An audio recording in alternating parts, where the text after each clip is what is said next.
आज के क्लास में हम लोग साइंस को देखेंगे। साइंस में स्पेशली मैं आपको फिजिक्स पढ़ाने के लिए आया हूँ और फिजिक्स में जो है जहाँ से क्वेश्चंस पूछे जा रहे हैं, ठीक है, हम लोग उसको थोड़ा सीखेंगे और जो जो बेसिक्स एलिमेंट्स है उसको हम लोग थोड़ा सा देखेंगे। आइए तो बिना समय गंवाए जो है हम आप लोग को फिजिक्स सिखाते हैं, ठीक है। फिजिक्स में ये जो टॉपिक होंगे उसके बाद कोई भी अगर हम लोग टॉपिक को पढ़ेंगे तो आसानी से आपको समझ में आएगा। देखिए, सबसे पहले हम लोग समझेंगे फिजिकल क्वांटिटी के बारे में। फिजिकल क्वांटिटी क्या होता है, ठीक है, फिजिकल क्वांटिटी, ठीक है। अगर कोई भी चीज अगर आपको साइंस में स्पेशली फिजिक्स में अगर सबसे पहले अगर आपको आना चाहिए तो वो है हमारा फिजिकल क्वांटिटी, ठीक है। तो फिजिकल क्वांटिटी क्या होता है इस बात को समझते हैं। यानी फिजिकल क्वांटिटी के लिए all the quantities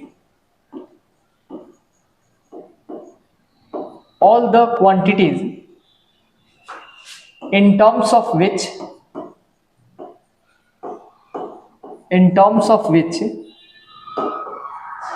laws of physics are described. Laws of physics are described. Laws of physics are describe. यहां पे लॉज ऑफ फिजिक्स को थोड़ा सा समझना पड़ेगा, ठीक है, कि लॉज ऑफ फिजिक्स क्या होता है, ठीक है। आप ध्यान दीजिए, देखो, यानी एक तो सिंपल सा एक आप चीज समझो कि जितनी भी क्वांटिटी जिसका हम लोग फिजिक्स में इस्तेमाल करने वाले हैं, यूज करने वाले हैं, ठीक है, और जिसको हम लोग मेजर कर सकते हैं, माप सकते हैं, तौल सकते हैं, वो सभी के सभी क्वांटिटी जो है वो फिजिकल क्वांटिटी कहलाता है। लेकिन ये जो डेफिनेशन मैं आपको बोला हूं वो क्लास 10th तक वो डेफिनेशन ठीक है, लेकिन जैसे हम लोग 11th और 12th लेवल पे आते हैं तो वहां पे हमें फिजिकल क्वांटिटीज का ये जो डेफिनेशन है ये हमारे लिए एक एप्रोप्रिएट डेफिनेशन है कि कोई भी क्वांटिटीज जिसके लिए मतलब लॉज ऑफ फिजिक्स डिस्क्राइब है वो हमारा कहलाता है फिजिकल क्वांटिटीज। ये लॉज ऑफ फिजिक्स क्या है थोड़ा जरा इसको समझो। जैसे मान लेते हैं कि आप एग्जांपल में इसको समझो, जैसे मान लेते हैं कि फोर्स इज इक्वल टू, हमने पढ़ा है मास इनटू एक्सेलरेशन होता है, ठीक है। उसी तरीके से अगर हम लोग v is equal to S by T पढ़ते हैं, मतलब स्पीड जो होता है वो डिस्टेंस अपॉन में टाइम होता है। लेट से जो एक्सेलरेशन है, एक्सेलरेशन हम लोग क्या देते हैं, चेंज इन वेलोसिटी अपॉन में टाइम टेकन, मतलब v माइनस यू अपॉन में कितना हम लोग t लिखते हैं। देखो आपको मैं बताता हूं, यानी यहां पे अगर दो क्वांटिटीज को, जैसे कि मास को और एक्सेलरेशन को, ठीक है, इन दोनों क्वांटिटीज को आपस में क्या किया गया है, मल्टीप्लाई किया गया है, ठीक है। उसके बाद यहां पे क्या दिख रहा है कि एक क्वांटिटी मुझे दिख रहा है डिस्टेंस, ठीक है, और दूसरा जो दिख रहा है क्वांटिटी वो दिख रहा है मुझे टाइम, ठीक है। तो डिस्टेंस और टाइम को यहां पे क्या किया गया है, डिवाइड किया गया है, ठीक है। उसके बाद इसी तरीके से यहां पे दिख रहा है कि दो क्वांटिटी को सबट्रैक्ट किया गया है, ठीक है, सबट्रैक्ट किया गया है, और उसके बाद एक क्वांटिटी से इसको डिवाइड किया गया है। यानी लॉज ऑफ फिजिक्स कुछ और नहीं होता। लॉज ऑफ फिजिक्स का मतलब हुआ कि जब भी किसी दो क्वांटिटीज के बीच में अगर कोई अलजेब्रिक ऑपरेशन है, लाइक अगर उसके अंदर एडिशन है, सबट्रैक्शन है, मल्टीप्लीकेशन या डिवीजन है, ठीक है, अगर आपको दिख रहा है उन दोनों मतलब क्वांटिटीज के बीच में, इसका मतलब ये हुआ कि वही कहलाता है laws of physics. Laws of physics कोई बहुत बड़ा चीज नहीं है। लॉज ऑफ फिजिक्स का सिंपल मतलब ये हुआ कि किसी भी दो फंडामेंटल क्वांटिटीज को ऐड करके, सब्ट्रैक्ट करके, मल्टीप्लाई करके या डिवाइड करके एक नई क्वांटिटीज उससे बनती है, ठीक है। और अगर ऐसा करके कोई भी अगर क्वांटिटीज हमको मिल रहा है तो वो सभी का सभी जो क्वांटिटीज है वो फिजिकल क्वांटिटी कहलाता है, ठीक है। तो ये था हमारे पास फिजिकल क्वांटिटी, ठीक है। यानी ऑल दोज क्वांटिटीज या all the quantities in terms of which laws of physics का डिस्क्राइब।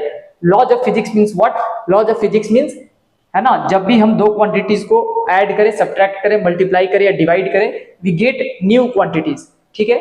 मतलब हम जब भी ऐसा करते हैं, जैसे मास और एक्सेलरेशन को मल्टीप्लाई करके एक नया क्वांटिटीज मिला हमको फोर्स, मतलब फोर्स क्या है, तो एक तरह का जो है ये फिजिकल क्वांटिटीज कहलाएगा, ठीक है। अब आइए हम लोग देखते हैं फिजिकल क्वांटिटीज के बाद यहां पे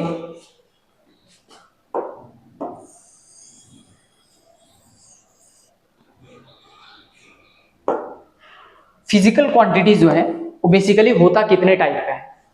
अगर आप देखा जाए तो फिजिकल क्वांटिटीज के बारे में अगर हम लोग बात करें तो फिजिकल क्वांटिटी, देखिए दो तरह के क्वांटिटीज के बारे में बात करी गई है, ठीक है। पूरे साइंस में दो तरह के क्वांटिटीज के बारे में बात करी गई है। एक है हमारा जिसको हम बोलते हैं फंडामेंटल क्वांटिटी, ठीक है, एक है फंडामेंटल क्वांटिटी और दूसरा है डिराइव्ड क्वांटिटी, ठीक है, डिराइव्ड क्वांटिटी, ठीक है। देखिए फंडामेंटल क्वांटिटीज क्या होता है, तो the quantity which depends upon itself for their existence,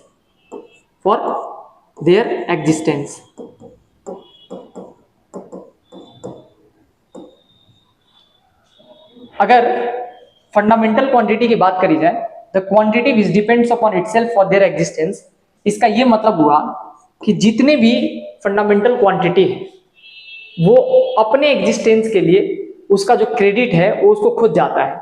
जैसे मान लेते हैं कि एक छोटा सा आप एग्जांपल समझो कि अगर हमें रोटी खाने का मन है तो हमें क्या चाहिए, वीट चाहिए, गेहूं चाहिए। तो गेहूं मान लीजिए कि एक तरह से फंडामेंटल क्वांटिटी, मतलब जो क्वांटिटी सबसे पहले शुरू में आपको मिल रहा है ना, उस क्वांटिटीज को हम लोग फंडामेंटल क्वांटिटी कहेंगे। लेकिन उस गेहूं से हम लोग आटा जो बना रहे हैं, आटा है ना, उसी आटा को हम लोग कहेंगे डिराइव्ड क्वांटिटी, ठीक है। आप इसको ऐसे समझो। लेकिन अगर आप साइंस में बात करें, है ना, साइंस में तो रोटी चावल गेहूं की बात नहीं करेंगे यहाँ पे, वो भी स्पेशली फिजिक्स में। यहाँ पे देखो डिराइव्ड क्वांटिटी का मतलब होता है कि the quantity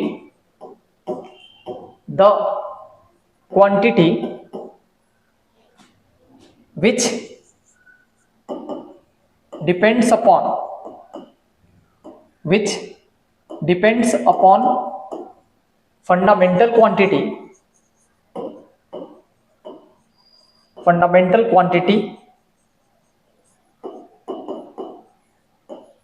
for their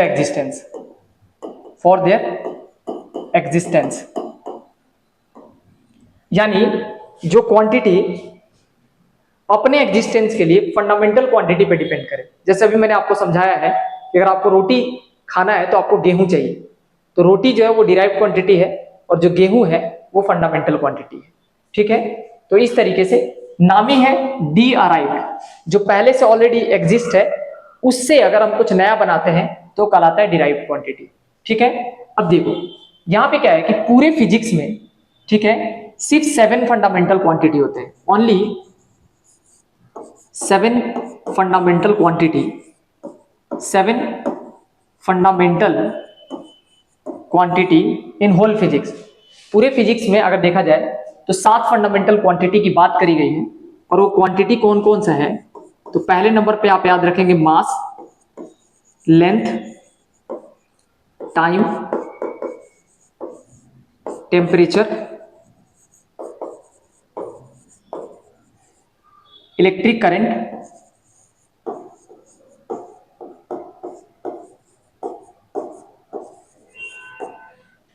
mass, length, time, temperature, electric current, luminous of intensity,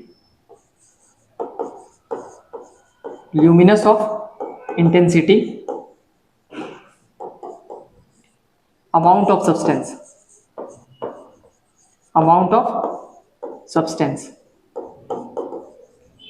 ठीक है। ये जो है ये हमारे 7 फंडामेंटल क्वांटिटीज होते हैं, ठीक है।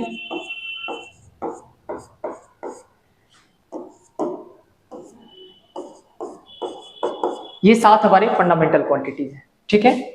अब देखो आप ध्यान से, अगर मैं बात करूं तो जैसे डिराइव्ड क्वांटिटी की बात करें, ठीक है, जैसे कि अभी आपको मैं बता रहा हूं डिराइव्ड क्वांटिटी का मतलब ये हुआ कि फंडामेंटल क्वांटिटी से वो मिल करके बनता है। जैसे अगर हम लोग एग्जांपल ले लें, ठीक है, जैसे डिस्टेंस बोलते हैं, ठीक है, डिस्प्लेसमेंट बोलते हैं, ठीक है, डिस्प्लेसमेंट बोलते हैं, फोर्स बोलते हैं, वर्क बोलते हैं, पावर बोलते हैं, एनर्जी बोलते हैं, मोमेंटम बोलते हैं,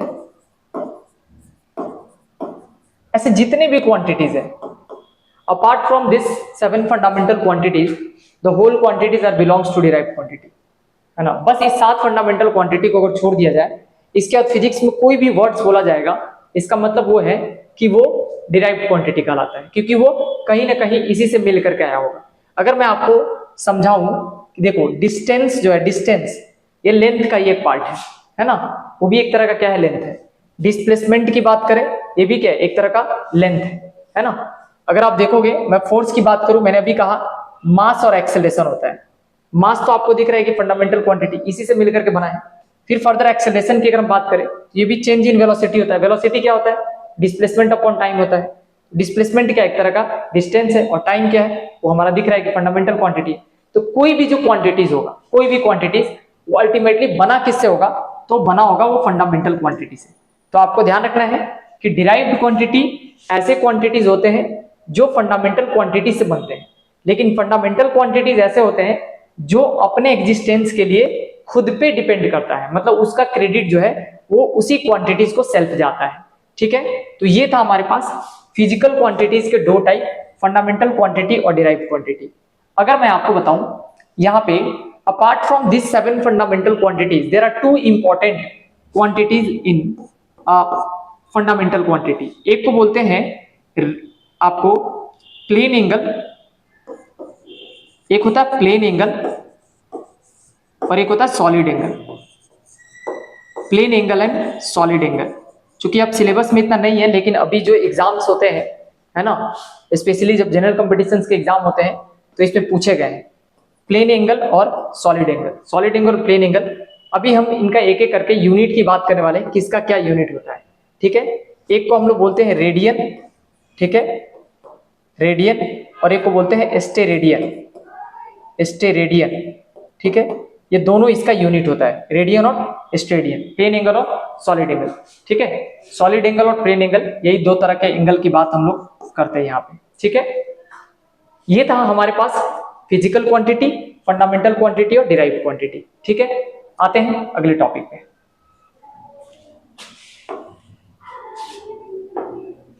देखो, अगर हम बात करें फंडामेंटल क्वांटिटी और डिराइव्ड क्वांटिटी के बाद, हम लोग यूनिट को थोड़ा सा समझते हैं। यूनिट क्या होता है, यूनिट मीन्स व्हाट। ठीक है, यूनिट की अगर बात करें तो आप याद रखेंगे ये एक तरह का स्टैंडर्ड स्केल होता है। ठीक है, एक तरह का स्टैंडर्ड स्केल होता है। Standard scale, standard scale that can measure an object, that can measure an object. ठीक है, अगर मैं आपको यूनिट का अगर बेसिकली डेफिनेशंस बताऊं, तो यूनिट का जो डेफिनेशंस होगा, the standard scale through which we can measure of any object. आप याद रख सकते हैं अगर आपको याद रखना होगा तो। ठीक है, the standard scale, the standard scale through which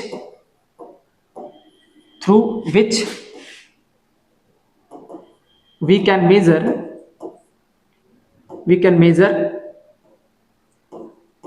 any object,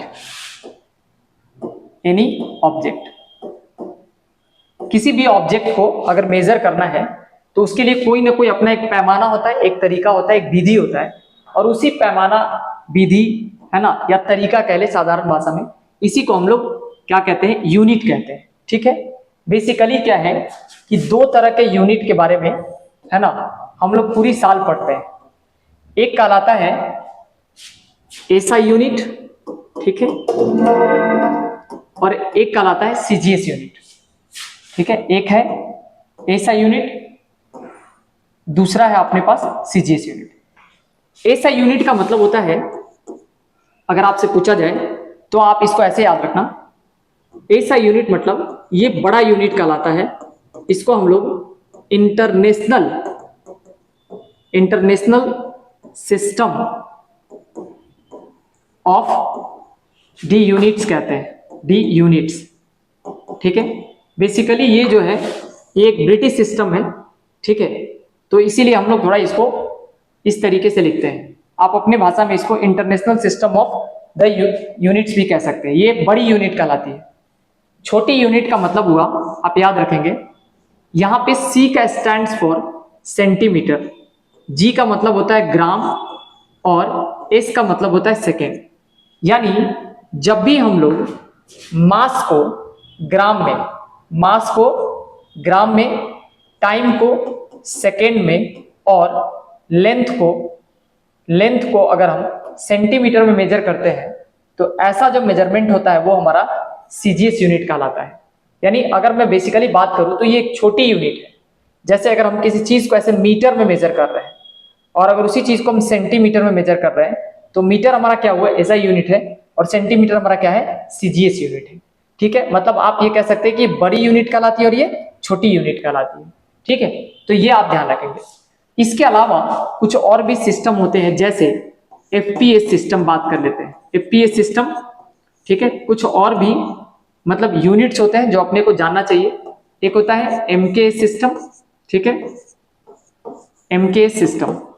ठीक है, देखिए FPS सिस्टम में क्या है कि लेंथ को याद रखेंगे, लंबाई को हम लोग किसमें, फुट में मेजर करते हैं।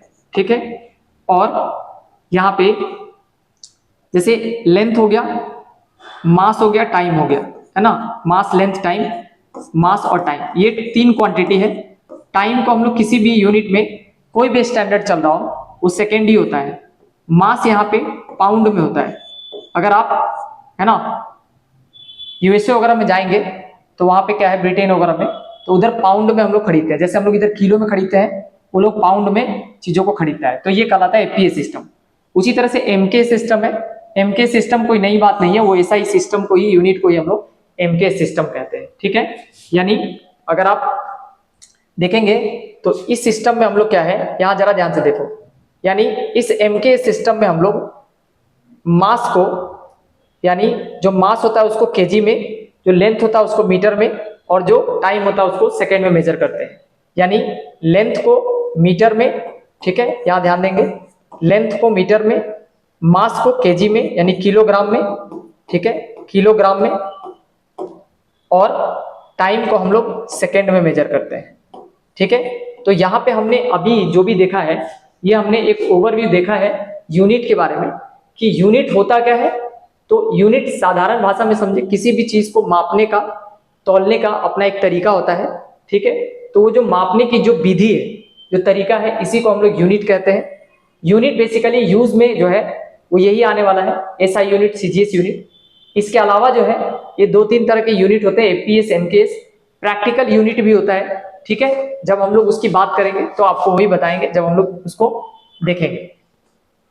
अगर मैं आपको बताऊं, ये था हमारे पास एक तरह से physical quantity, fundamental quantity, derived quantity. हमने यूनिट देखा, यूनिट में SI यूनिट देखा, CGS यूनिट देखा, FPS सिस्टम देखा, MK सिस्टम देखा। अभी हमने जो 7 फंडामेंटल क्वांटिटी लिखा था, ठीक है, इस 7 फंडामेंटल क्वांटिटी के, है ना, हम लोग यूनिट को देखेंगे। जो भी हमारे पास 7 फंडामेंटल क्वांटिटी है, इसके हम लोग यूनिट को देखेंगे कि फंडामेंटल क्वांटिटी और इसका यूनिट क्या है। ठीक है, अगर मैं यहीं पे साथ साथ आपको डायमेंशन भी लिख दूं तो आप इसको भी देख सकते हैं, डायमेंशन क्या होता है। ठीक है, इसके बारे में भी हम लोग बात करेंगे। फंडामेंटल क्वांटिटी में हमने कहा पहले नंबर पे आप याद रखेंगे मास, ठीक है, दूसरे नंबर पे आप याद रखेंगे लेंथ, मास, लेंथ, टाइम, चौथे नंबर पे टेम्परेचर,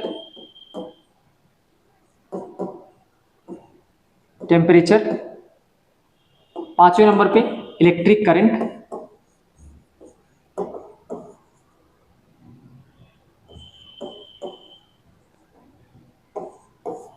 ल्यूमिनस ऑफ इंटेंसिटी,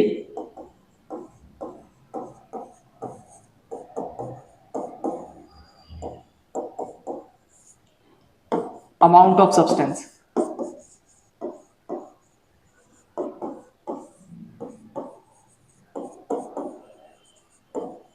ठीक है, ये 7 फंडामेंटल क्वांटिटी है।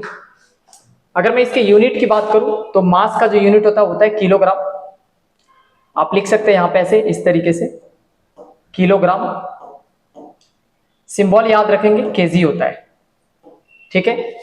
लेंथ का जो यूनिट होगा वो होगा मीटर, सिंबल आप याद रखेंगे एम। टाइम के लिए सेकंड होता है, यही इसका स्टैंडर्ड यूनिट होता है, ध्यान रखेंगे, ठीक है। मिनट, आवर ये सब स्टैंडर्ड यूनिट नहीं है, सेकंड है। टेम्परेचर के लिए केल्विन, ठीक है। इलेक्ट्रिक करंट के लिए एम्पेयर इस्तेमाल हम लोग करते हैं, तो आप एम्पेयर याद रखेंगे, कैपिटल ए होता है। लुमिनस ऑफ इंटेंसिटी कैंडेला होता है, आप सीडी यूज करेंगे।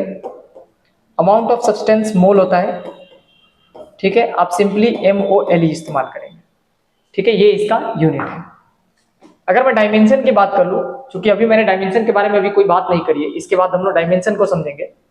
तो यहां पे किलो के लिए जो डायमेंशन आता है आप ध्यान रखेंगे, ये कैपिटल M लिखेंगे और ऐसे इसको स्क्वायर ब्रैकेट से ऐसे बंद करेंगे, ठीक है। उसी तरह से लेंथ के लिए L हम लोग इस्तेमाल करते हैं, टाइम के लिए हम लोग कैपिटल T इस्तेमाल करते हैं, ठीक है। केल्विन के लिए, टेम्परेचर के लिए हम लोग K भी इस्तेमाल करते हैं और कई जगह पे ऐसे थीटा भी इस्तेमाल करते हैं, ठीक है। अगर मैं एम्पेयर की बात करूं तो हम A भी इस्तेमाल कर सकते हैं और I भी इस्तेमाल करते हैं, आप ध्यान रखेंगे, ठीक है, करंट के लिए, ठीक है। कैंडेला ये CD होता है, तो याद रखेंगे। मोल के लिए ये मोल ही आता है, ठीक है। ये है आपका डायमेंशन। डायमेंशन क्या होता है इसको हम लोग थोड़ा देख लेते हैं, ठीक है। डायमेंशन क्या होता है, आइए डायमेंशन की बात करते हैं, ठीक है। अगर हम डायमेंशन की बात करें, याद रखेंगे किसी भी फिजिकल क्वांटिटीज को, यानी any physical quantities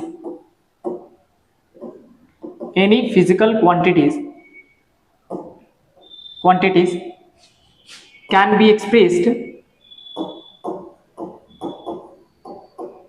be expressed in terms of M, L, T।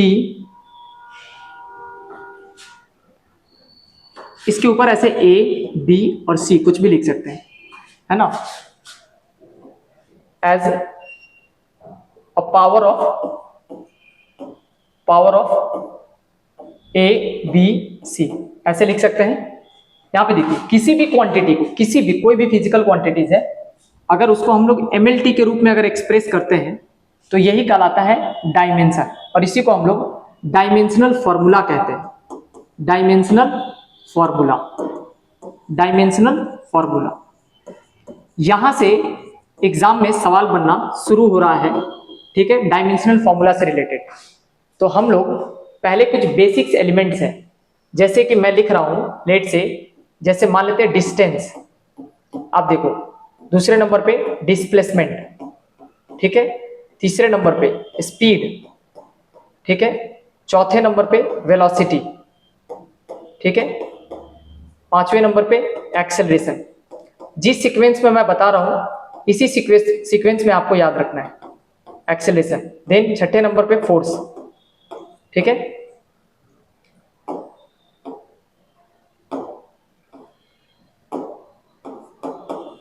Force सातवें नंबर पे अगर मैं बात करूं, ठीक है, मोमेंटम,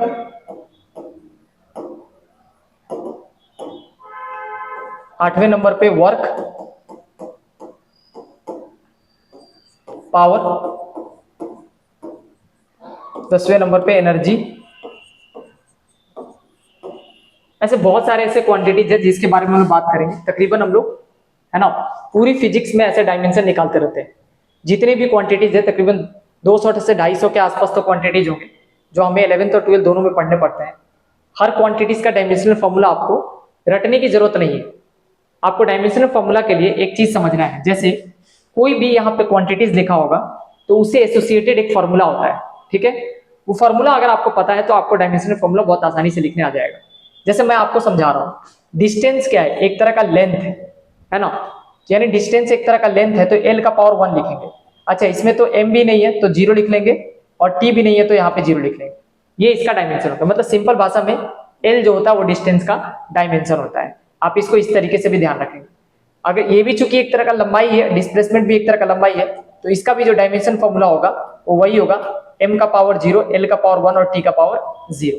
ठीक है, यानी यहाँ पे देखो, अगर मैं स्पीड की बात करूं तो यहाँ पे स्पीड को देखो। स्पीड क्या होता है? स्पीड हम लोग को पता है कि डिस्टेंस अपॉन में टाइम होता है। ठीक है, डिस्टेंस अपॉन में टाइम।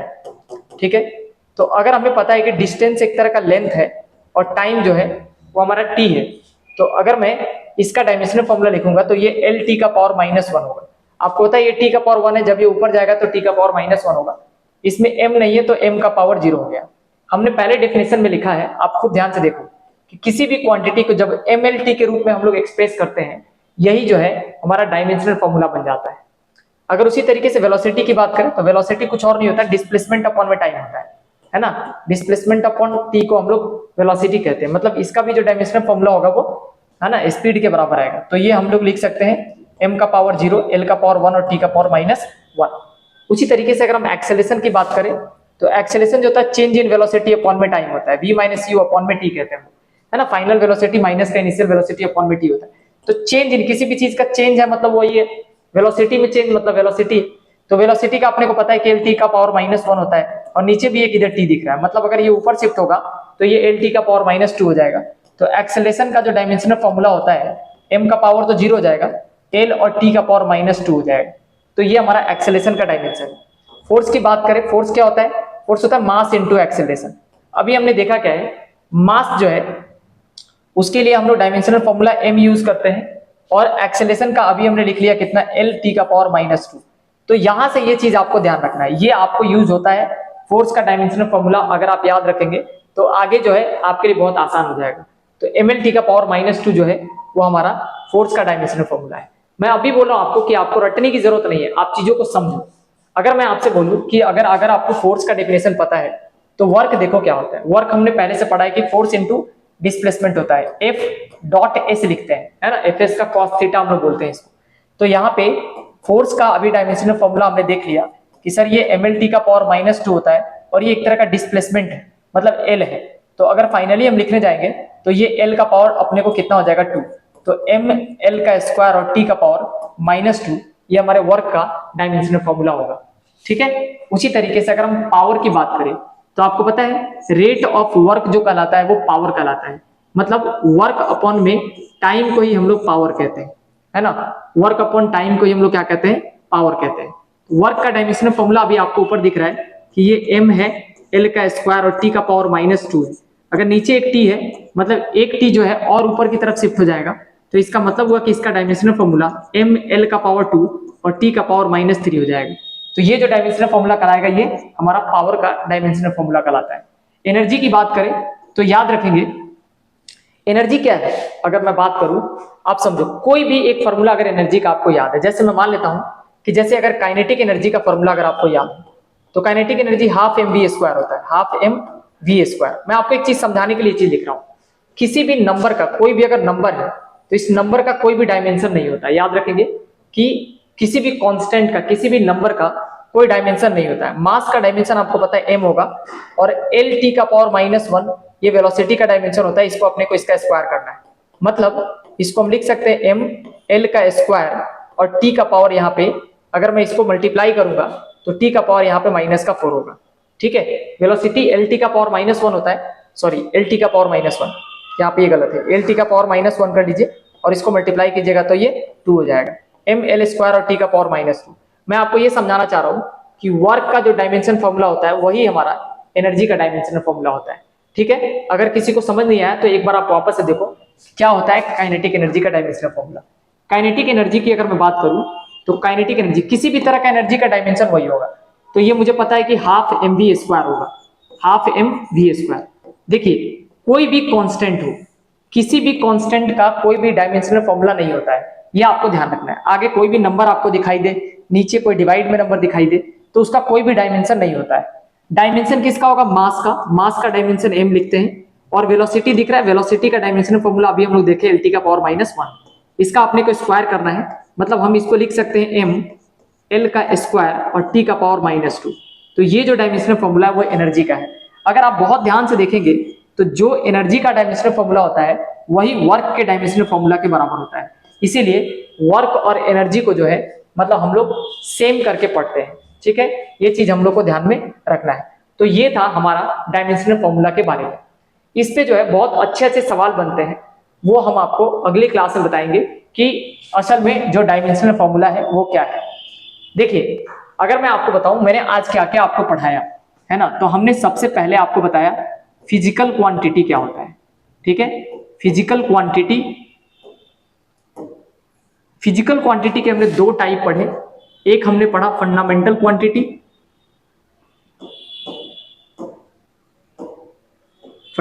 क्वांटिटी, देन हमने पढ़ा डिराइव्ड क्वांटिटी, ठीक है, डिराइव्ड क्वांटिटी। फंडामेंटल क्वांटिटी के फिर हमने टाइप्स देखा, 7 टाइप्स के फंडामेंटल क्वांटिटी होते हैं, ठीक है। उसके बाद हमने उसका यूनिट देखा, उसके बाद हमने आपको बताया यूनिट के बारे में, ठीक है। यूनिट के बाद हमने देखा डायमेंशन क्या होता है, ठीक है। तो ये डायमेंशन जो है ये हमने सीखा कि डायमेंशन क्या होता है। तो आप याद रखेंगे ये कुल मिलाकर के 5 टॉपिक हमने एक क्लास में कवर किया। Physical quantity, fundamental quantity, derived quantity, unit और डायमेंशन, ठीक है। ऐसे छोटे छोटे टॉपिक के साथ हम लोग शुरुआत करेंगे फिजिक्स की। कोई भी टॉपिक जो है वो हम अगर तोड़ करके पढ़ेंगे, छोटे छोटे टॉपिक में पढ़ेंगे तो क्लियरली आपको समझ में आएगा। अगर मैं बात करूं यूनिट एंड डायमेंशन चैप्टर की, तो थ्योरी में यही है जो आपको याद रखना है, जितना मैंने आज की क्लास में आपको बताया है। इसके बाद जब हम यूनिट एंड डायमेंशन की बात करेंगे तो मैं आपको क्वेश्चंस कराऊंगा और उस क्वेश्चंस में हम लोग देखेंगे कि किस किस तरह के क्वेश्चंस पूछे जाते हैं। उम्मीद करते हैं कि अब तक मैंने जो भी आपको बताया है, पढ़ाया है, समझाया है वो आपको समझ आ रहा है। अगर आपको हमारा पढ़ाया समझ आता है तो आप हमारे चैनल को सब्सक्राइब करें, लाइक करें और बेल आइकन को हिट करें। Thank you, good day, see you the next class, bye bye, take care, thank you.